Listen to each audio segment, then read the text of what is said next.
America అధ్యక్షుడు Donald Trump టారిఫ్లను పెంచుతూ ఆయన తీసుకున్నటువంటి ఒకే ఒక్క నిర్ణయం వల్ల ఈరోజు భారత స్టాక్ మార్కెట్లు కుప్పకూలిపోయాయి. కనీ విని ఎరుగని రీతిలో ఈరోజు భారత స్టాక్ మార్కెట్ పతనమైనటువంటి నేపథ్యంలో అసలు ఈ పతనానికి గల కారణం ఏంటి అనేది మనం పూర్తి స్థాయిలో విశ్లేషణ చేసుకుందాం. ప్రస్తుతం మనతో పాటు ఉన్నారు ప్రముఖ రాజకీయ విశ్లేషకులు కృష్ణకుమారి గారు. మేడంతో మాట్లాడదాం. మేడం నమస్తే. మేడం నమస్తే.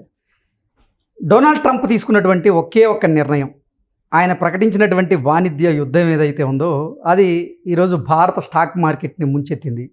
కనీవిని ఎరుగని రీతిలో 10 సెకండ్లలో 20 లక్షల కోట్ల రూపాయలు స్టాక్ మార్కెట్లు నష్టాల్లో కూరుకుపోయేటువంటి పరిస్థితి. ఏంటి అసలు స్టాక్ మార్కెట్ ఇంతలావున కుప్పకూడడానికి కారణం ఏంటి అంటే ఏం చెప్తారు? ఇప్పుడు మీరు అన్నట్లుగా టారిఫ్లు పెంచటము అనేది ఈరోజు ఇంత ఒక రకంగా బ్లడ్ మండే, ఇవాళ రక్తం ఓడుతుంది ఒక రకంగా చూస్తే.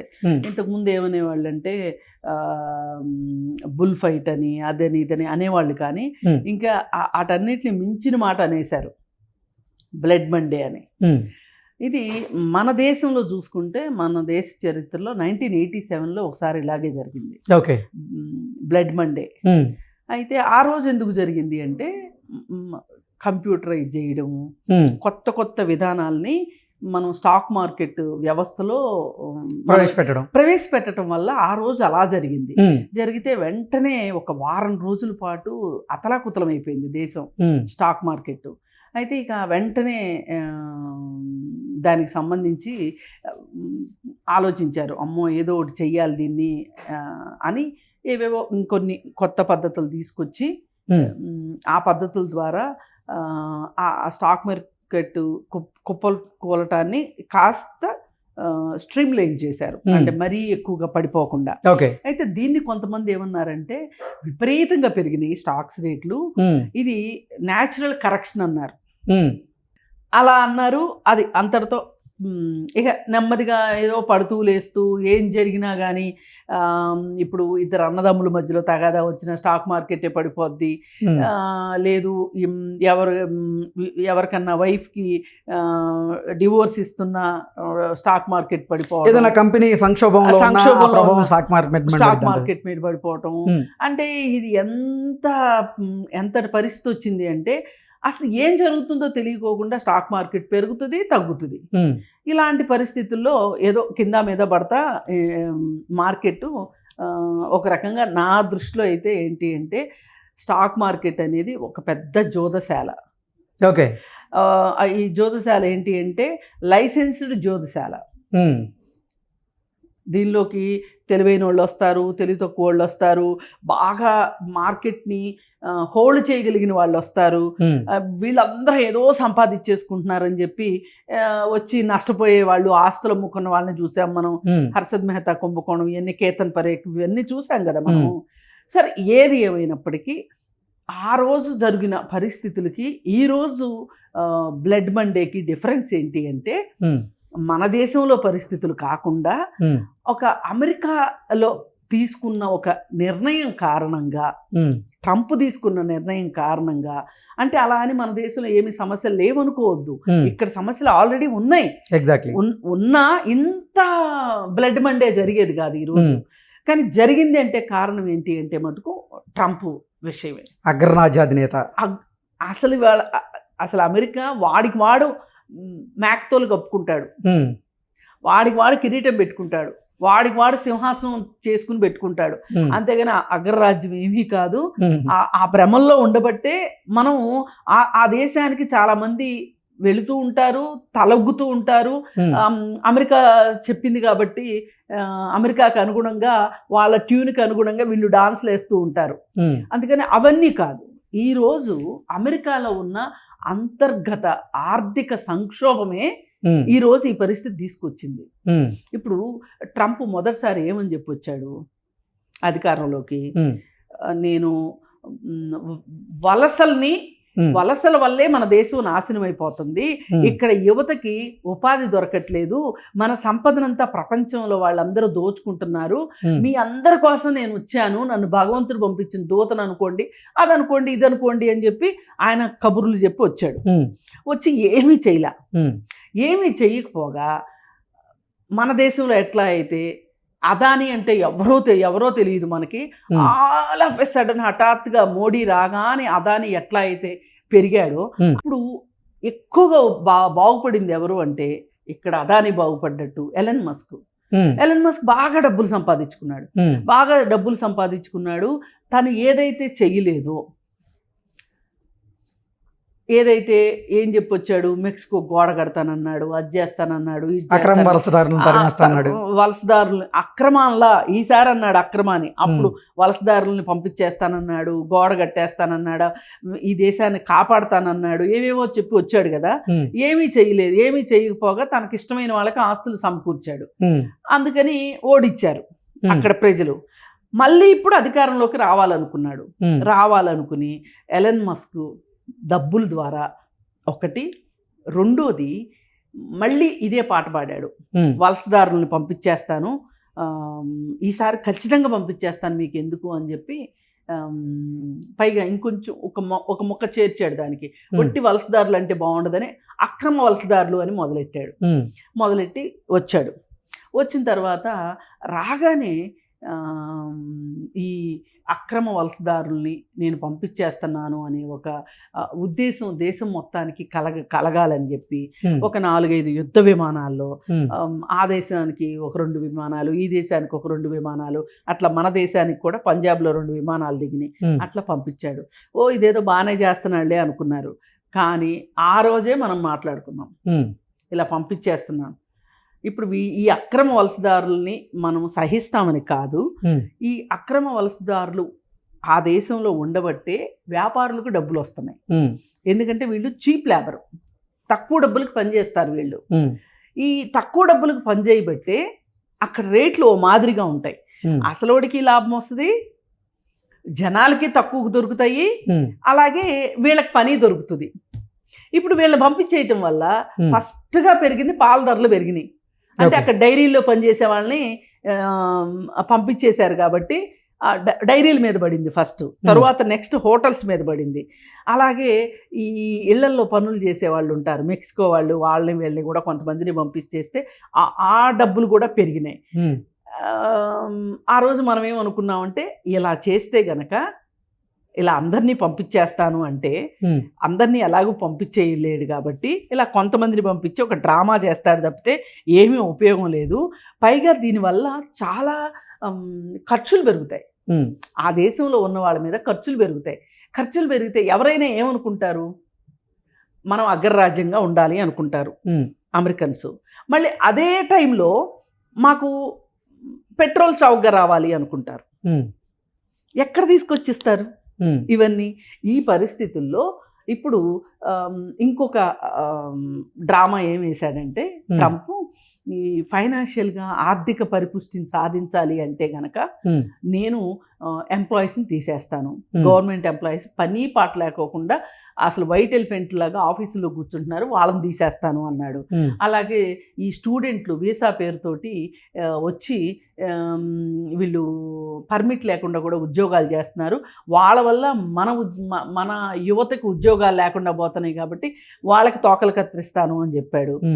ఇంకా ఇలా అన్నీ ఇలా చేసుకుంటా ఏదో కొంచెం అంటే షేవింగ్ చేస్తా వచ్చాడు. వచ్చి ఫైనల్కి వచ్చేసరికి అయినా కానీ కావాల్సిన డబ్బులు రావట్లా. ఇంకప్పుడు ఇది మొదలెట్టాడు, ఈ టారిఫ్లు. నేను ప్రతీకార సుంకాలు వేస్తాను అని మొదలెట్టాడు. ఈ ప్రతీకార సుంకాలు 1929లో కూడా ఇలాగే జరిగింది. దేశం బాగా ఇబ్బందుల్లో ఉంటే డబ్బుని ఎట్లా సమకూర్చుకోవాలి అర్థం కాక ఆ రోజు కూడా ఇట్లాగే స్టాక్ మార్కెట్ పతనము జరిగింది. ఈ ప్రతీకార సుంకాలు అని మొదలెట్టేసరికి స్టాక్ మార్కెట్ మీద ఎఫెక్ట్ పడింది ఆ రోజు కూడా. అయితే ఇది 1929 నుంచి 1939 వరకు 10 సంవత్సరాల పాటు మాంద్యం ఏ విధంగా ఉంది అంటే అమెరికాలో, ఒక్క అమెరికాలోనే లేదు, అది ప్రపంచ మాంద్యంగా గ్రేట్ డిప్రెషన్ అని చెప్తారు. ఈ ఆధునిక కాలం మొదలైన తర్వాత రెండో అతిపెద్ద సంక్షోభంగా చెప్తారు దాన్ని, ఆ 29 to 39. అయితే ఇక ఆ పరిస్థితుల నుంచి ఎట్లా గట్టెక్కి బయటపడి, ఆ మాంద్యం నుంచి బయటపడి ఇప్పుడు మళ్ళీ అప్పుడు స్టాక్ మార్కెట్లు కుదేలైపోయింది. కుదేలైపోయిన తర్వాతనే మేము డిప్రెషన్లో ఉన్నాము అని చెప్పుకోవాల్సి వచ్చింది. చెప్పుకున్నారు. ఇప్పుడు కూడా మళ్ళీ ఇదే పరిస్థితి రాబోతుంది. పైగా వీటన్నిటిని మించి ఈ ప్రతీకార సుంకాల వల్ల తను తాత్కాలికంగా ఆ దేశాలకి నష్టం జరుగుతుంది, ఆ దేశం దగ్గర నుంచి నేను డబ్బులు తీసుకోవచ్చు అనే ఒక ప్లాన్లో ట్రంప్ ఉన్నాడు. కానీ అసలు సంక్షోభ సమయంలో పరిపాలన చేయడం ఎట్లా అనే దాని మీద ఎలన్ మస్క్కి పట్టు లేదు.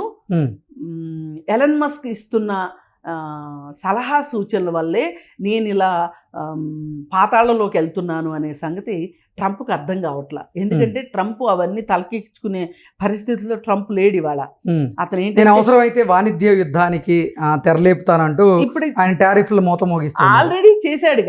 ఆల్రెడీ చేశాడు. దీని ఎఫెక్ట్ ఏమవుతుంది అంటే, ఇప్పుడు చైనాని దెబ్బతిద్దామని తను అనుకున్నాడు.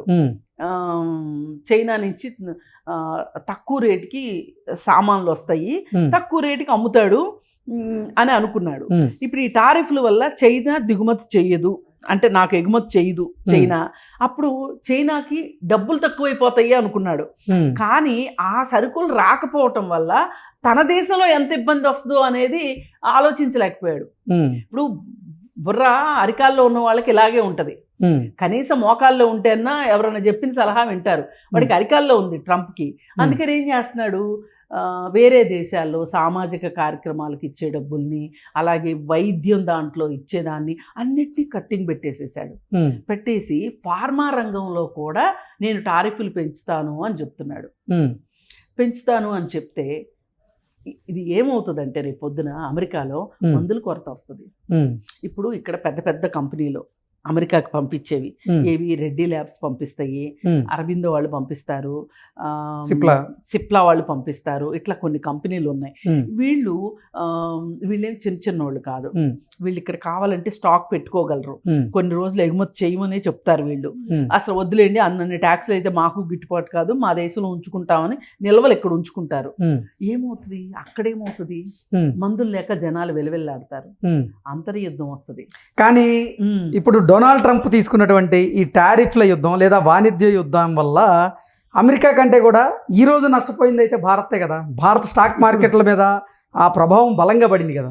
అవునండి, పడింది కాదనట్లా. అయితే ఇది తాత్కాలికమే. ఇది కూడా ఒక మార్కెట్ కరెక్షన్ కింద చూస్తారు తప్పితే, మార్కెట్ గురించి బాగా అవగాహన ఉన్న వాళ్ళు ఇది మార్కెట్ కరెక్షన్ గా చూస్తారు. ఆ రోజు 1987లో ఎట్లయితే మార్కెట్ కరెక్షన్ లాగా చూసారో ఇప్పుడు కూడా మార్కెట్ కరెక్షనే అంటారు. ఇప్పుడు జరిగేది ఏంటంటే చాలా మంది అమ్మేస్తాం అంటారు.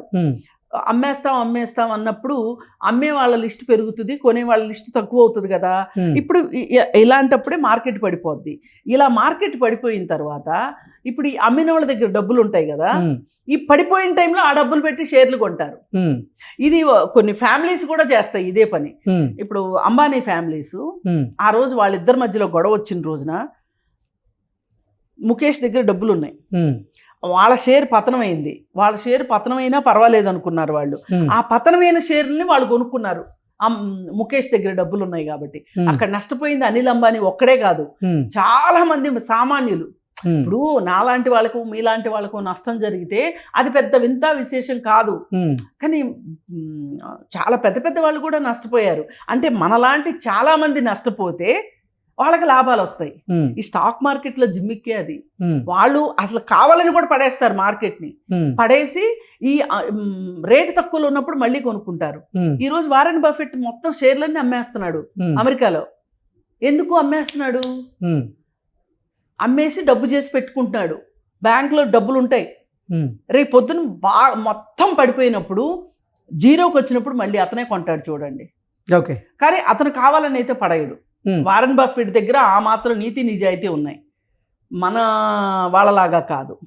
అంటే మేడం, అసలు కనీ విని ఎరుగని రీతిలో నిజంగా 10 సెకన్లలో 20 లక్షల కోట్ల రూపాయలు ఈరోజు స్టాక్ మార్కెట్లో నష్టాల్లో కొనసాగుతున్నటువంటి నేపథ్యంలో ఇది తటస్థంగా మారేటువంటి అవకాశం ఉందంటారా?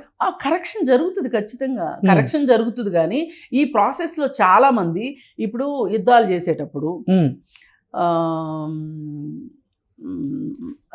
రకరకాల దళాలు ఉంటాయి. మనుషులు చేసే యుద్ధం, అలాగే అశ్విక దళం, ఇట్లా రకరకాలు ఉంటాయి కదా. ఒక యుద్ధం జరిగినప్పుడు ఎవరు ఎక్కువ చచ్చిపోతారు చెప్పండి? సైనికులు. ఏ సైనికులు చనిపోతారు? క్షేత్రస్థాయిలో యుద్ధం అంటారు చూడండి, వాళ్ళు చచ్చిపోతారు ఎక్కువ. ఇప్పుడు ఈ స్టాక్ మార్కెట్లో నష్టపోయేది కూడా ఇండివిజువల్గా చిన్న చిన్న స్టాక్స్ కొనుక్కుంటారు చూడండి, వాళ్ళు ఎక్కువ మంది నష్టపోతారు.